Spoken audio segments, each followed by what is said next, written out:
Salam sejahtera untuk kita semua. Senang berjumpa kembali bersama dengan saudara. Doa dan harapan saya, kita semua dalam pemeliharaan Tuhan. Saudara, dalam renungan kali ini kita akan membahas satu topik, yaitu tentang cita-cita. Dasar firman Tuhan terambil dalam Yeremia pasal 29 ayat 11. Di sana mengatakan, sebab aku ini mengetahui rancangan-rancangan apa yang ada padaku mengenai kamu.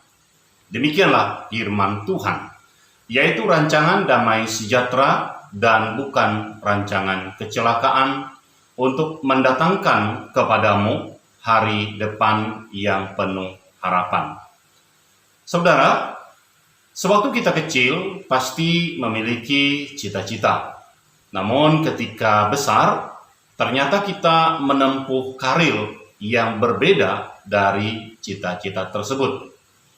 Saya sendiri sempat bercita-cita mau menjadi seorang tentara dan tidak pernah terpikir mau menjadi seorang hamba Tuhan. Itulah rencana manusia sangat berbeda dengan rencana Tuhan. Di dalam Alkitab juga kita melihat kisah tentang Rasul Paulus. Ia dilahirkan di Tarsus sebagai seorang Ibrani, dididik di bawah asuhan guru Taurat Gamaliel, dan ia juga merupakan keturunan orang Farisi. Jadi, Paulus bercita-cita menjalankan hukum Taurat tanpa cacat celah. Namun dalam perjalanannya menuju ke Damsyik untuk menangkap, mengejar, dan menganiaya pengikut Yesus, Paulus mengalami suatu peristiwa yang mengubah hidupnya, yaitu Tuhan Yesus menampakkan diri dalam bentuk cahaya yang terang sehingga membutakan mata Paulus. Paulus pun dipanggil oleh Tuhan Yesus untuk memberitakan Injil kepada seluruh bangsa.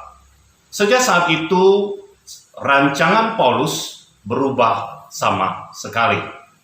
Saudara, dalam kehidupan kita, segala sesuatu yang berhasil kita wujudkan berawal dari cita-cita, angan-angan, atau mimpi. Kita percaya bahwa semua itu berasal dari Tuhan yang menanamkannya di dalam hati dan pikiran kita. Walaupun itu berasal dari Tuhan, bukan berarti tidak ada rintangan dan tidak ada masalah untuk menggapainya. Justru melalui masalah tersebut, kita dibentuk untuk menjadi pribadi yang kuat, sehingga kita tidak menyerah kepada keadaan dan tetap melangkah maju untuk menggapai cita-cita tersebut. Pada umumnya, setiap kali masalah datang, banyak orang yang menunjukkan reaksi yang negatif. Misalnya, dia mengeluh, mungkin dia marah, mungkin dia kecewa, mungkin dia frustasi, dan bahkan putus asa. Kita sering tidak menyadari bahwa di balik masalah tersebut justru tersimpan kemungkinan masa depan yang besar pula. Kisah tentang Raja Daud, tanpa dia melawan Goliat, Daud tidak mungkin pernah menjadi seorang raja.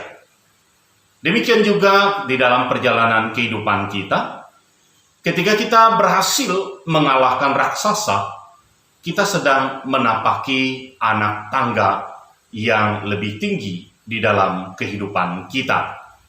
Karena itu, bercita-cita atau bermimpi bukanlah menanti badai berlalu, melainkan sikap berani menghadapi badai dengan penuh keyakinan. Kisah tentang Yusuf, ia juga harus melewati masa-masa tersulit di dalam kehidupannya. Ia dijual, dia jadi budak, dipitnah, dipenjara. Karena apa? Karena cita-citanya yang besar.